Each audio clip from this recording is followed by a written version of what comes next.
I'm Michael Taylor Gray. And I'm John Dyer V. With NewsWrap, a summary of some of the news in or affecting LGBTQ communities around the world for the week ending August 29th, 2020. The Australian Capital Territory is the latest down-under jurisdiction to make subjecting a child to so-called conversion therapy a crime. Henceforth in the Act, practitioners of the bogus therapy can get prison terms of up to a year and fines up to $24,000. The new law also protects adults with impaired decision-making ability from those who claim to put LGBTQ people on the straight and narrow. A majority of 14 votes from Labour and Green members of Parliament bested the 11 Liberals in opposition. Lawmakers in the state of Queensland passed similar legislation last week. Their bill was criticized for covering only healthcare professionals, even though the most egregious forms of the therapy are often performed in religious settings. However, the Act's legislation covers professional and religious or other informal settings. Faith-based critics expressed concerns that freedom of religion would be restricted under the measure. A government statement said the law will not prevent religious schools from teaching the tenets of their faith, including teachings on homosexuality or gender identity. It is aimed only at practices that actively seek to change the sexuality or gender identity of a person. Australian queer advocacy organisation Just Equal says it's a vast improvement on the Queensland law and rated the Act law 7 out of 10. Where the Act law fails, according to spokesman Ivan Hinton-Tejo, is that it does not ban promoting false claims about conversion therapy through advertising or referrals, nor any other attempts to suppress sexual orientation and gender identity. Anchorage is now the first city in the U.S. state of Alaska to ban conversion therapy on minors. By a vote of 9-2 this week, the Anchorage Assembly banned medical professionals from trying to turn queer people straight or cisgender. Unfortunately, like the law in Queensland, Australia, the ordinance applies only to licensed doctors and therapists. Clergy members acting in a religious capacity, unlicensed counselors, and parents are specifically exempted.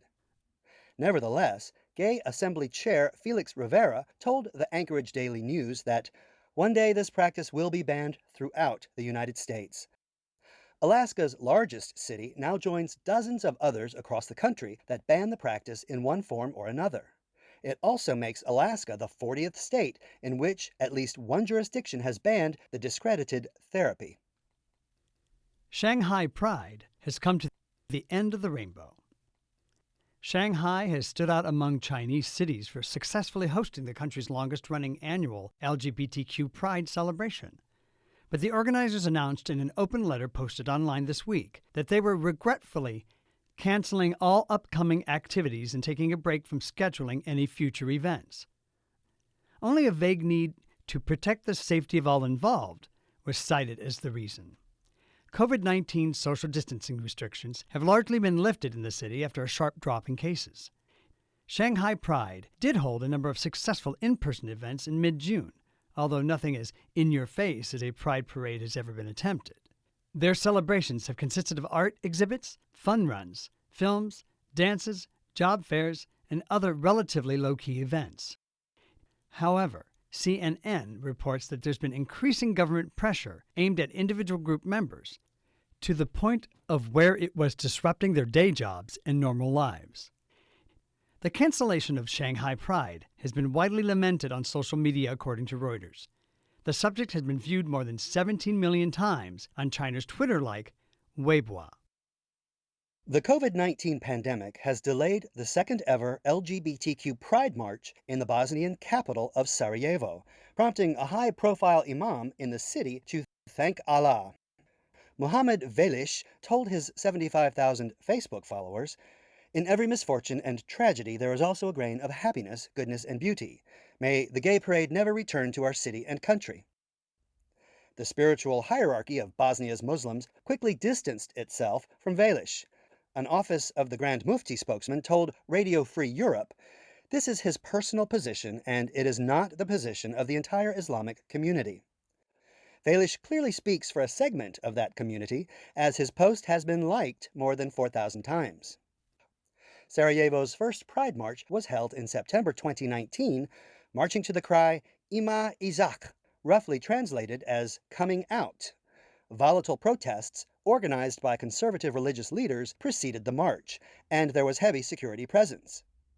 The second march was scheduled this year for August 23rd.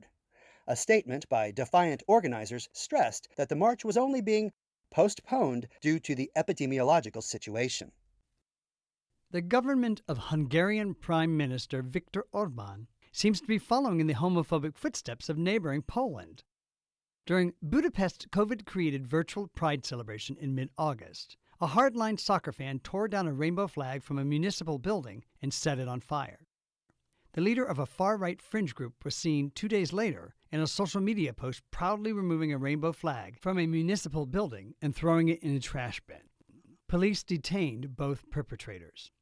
Far-right Orbán has been stoking anti-queer sentiment in recent public appearances. Queer rights groups say his outspoken hostility to LGBTQ people has increased since he won a third term in 2018. His close ally, the Speaker of Parliament, has equated adoption by LGBTQ people with pedophilia.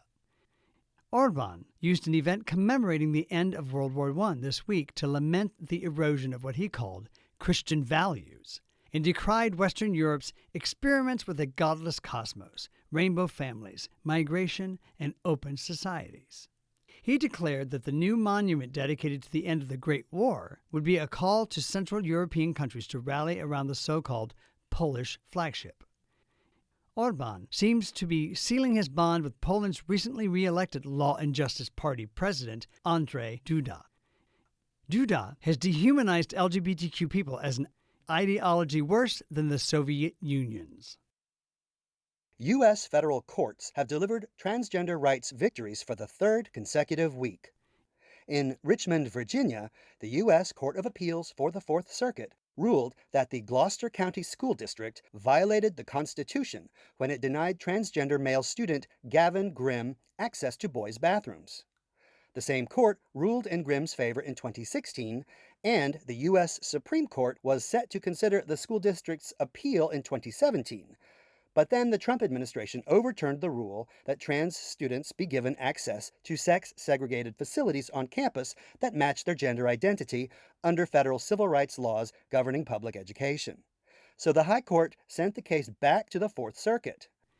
Democratic presidential candidate and former Vice President Joe Biden has promised to reinstate that Obama-era rule, along with several others that the Trump administration has spent the past 4 years trying to undo. Gavin Grimm started the legal ball rolling when he sued Gloucester High School for denying him the right to use the boys' bathroom in 2015. Now he's a 20-year-old college student. The August 26th Fourth Circuit reaffirmation of Grimm's bathroom rights noted the Supreme Court's recent LGBTQ right-to-work decision. Using its clarification of sex, Justice Henry F. Floyd wrote for the 2-to-1 majority that we have little difficulty holding that a bathroom policy precluding Grimm from using the boys' restrooms discriminated against him on the basis of sex. Grimm issued a statement through his representatives at the American Civil Liberties Union. All transgender students should have what I was denied, the opportunity to be seen for who we are by our schools and our government. He said the ruling was an incredible affirmation for not just me, but for trans youth around the country. Finally, the stork has visited another same-gender penguin couple. Female Gentoo penguin couple Electra and Viola hatched another penguin's egg this week at the Oceanographic Aquarium in the Spanish city of Valencia. Australian male penguin couple Sven and Magic went viral after hatching baby girl Svenjik in 2018 at Sea Life Zoo in Sydney. They received a second egg to foster last year. Penguin moms Rocky and Marama at Sea Life Aquarium in London made news last year after adopting what was described as the world's first genderless penguin chick. Like their predecessors in Australia and England, pictures of the Spanish penguin couple and baby chick have gone viral. The Valencia Aquarium captioned its photos this week, "Welcome to the world, little one." That's NewsWrap, global queer news with attitude, for the week ending August 29th, 2020. Follow the news in your area and around the world. An informed community is a strong community. NewsWrap is recording remotely during the COVID-19 emergency, but is still being written by Greg Gordon, edited by Lucia Chappelle, produced by Brian DeShazor, and brought to you by you. Help keep us in ears around the world at thiswayout.org, where you can also read the text of this newscast, and much more. And you can listen to NewsWrap each week by subscribing to our This Way Out Radio YouTube channel. For This Way Out, I'm Michael Taylor Gray. Stay healthy. And I'm John Dyer V. Stay safe